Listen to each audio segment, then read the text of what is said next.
সকল মিডিয়া বন্ধুদের আজকে পুনরায় আপনাদেরকে আমরা এখানে ডাকতে বাধ্য হয়েছি, কেননা আমাদের দুইটি সংগঠন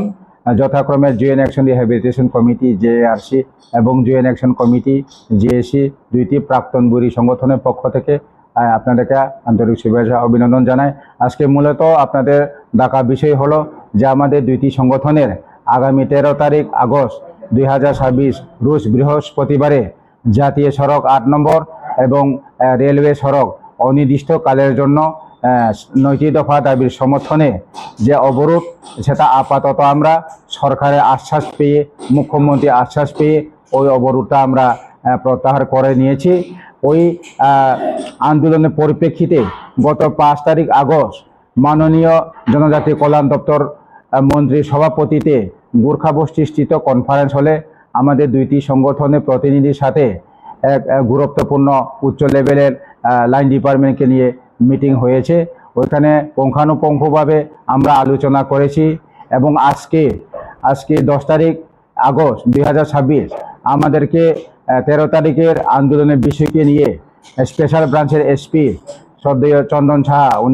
ওনার অফিসে আমাদেরকে ডেকেছেন। আমরা 3 জন প্রতিনিধি, জেআরসির সভাপতি শ্রদ্ধেয় উত্তম জয়রিয়াং, আমি নিজে জীবন জয়রিয়াং জেআরসি এবং জেএসি কনভেনর, আমাদের অ্যাসিস্ট্যান্ট সেক্রেটারি নারায়ণ দেববর্মা সহকারে আমরা 3 জন প্রতিনিধি প্রায় আধা ঘন্টা যাবৎ আমরা কথা বলেছি। আমাদের একটাই অনুরোধ যে 10 তারিখের মধ্যে ত্রিপুরা রাজ্যের মাননীয় মুখ্যমন্ত্রী প্রফেসর ডক্টর মানিক সাহার সাথে সৌজন্য সাক্ষাৎ করবার জন্য ওনার সরকারি বাসভবন এবং মহাকরণে আমাদেরকে সাক্ষাতের জন্য সময় দেওয়ার জন্য আমরা কথা বলেছিলাম। ওনারা বলছে এখন মুখ্যমন্ত্রী প্রচণ্ড ব্যস্ততাতে আছে, উনি এখন ত্রিপুরা রাজ্যের বাইরে দিল্লিতে অবস্থান করছেন।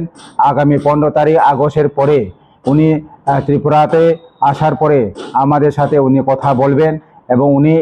সেটাই আমাদেরকে আশ্বাস দিয়েছে যে আমাদের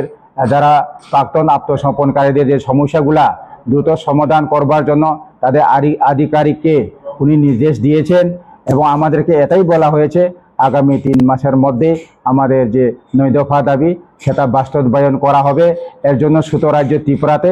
আগামী 15 আগস্ট স্বাধীনতা দিবস সেটা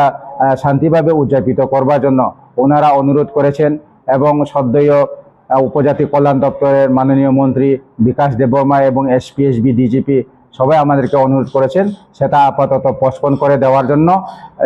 সকল সার্বিক পরিস্থিতিকে লক্ষ্য রেখে আমরা আপাতত 13 তারিখ আগস্টের যে আমাদের অনির্দিষ্টকালের রাস্তা এবং রেল সড়ক আমরা আজকে আপনাদের মাধ্যমে প্রত্যাহারের ঘোষণা করে দিয়েছি।